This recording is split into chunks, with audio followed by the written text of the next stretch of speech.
Ghotki municipal committee जे करोड़ों रुपया budget हुजण बावजूद शहर भींग बणियल। शहर के अक्सर इलाइक़नि में गंदे पानी जा तलाव बणियल।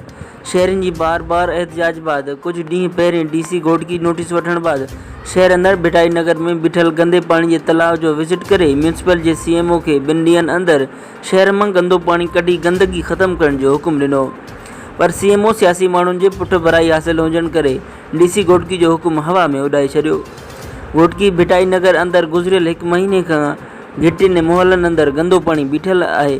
उन हवाले से घोटकी के भिटाई नगर के रहवासियन अली हसन, सरवेज अली, राहिब अली ॿियनि एहतजाज कंदे चयो त घोटकी म्यूनिसिपल कमेटी के सीएमओ नादर शाह मरोटी असां खां जीअण जो हक़ खसे छॾियो आहे।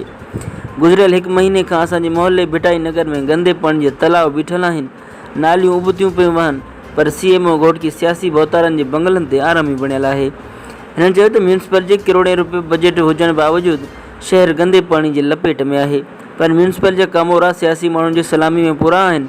असां गुज़रियल केतिरनि ॾींहनि खां सरापा एहतजाज बणियल आहियूं, पर घोटकी म्यूनिसिपल जा अंधा गूंगा ऐं बोड़ा कामोरा ख़ामोश बणियल आहिनि।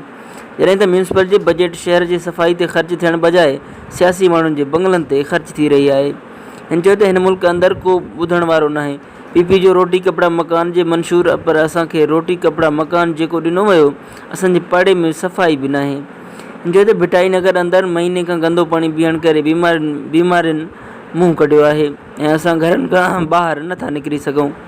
कुछ ॾींहं बार बार एहतजाज डीसी घोटकी नोटिस वठंदे सीएमओ नादर शाह मरोटी खे हुकुम ॾिनो त 2 ॾींहनि अंदर भिटाई नगर जो गंदो पानी कढियो वञे, पर सीएमओ सियासी माण्हुनि जे चवण ते डीसी घोटकी जो हुकुम हवा में उॾाए छॾियो।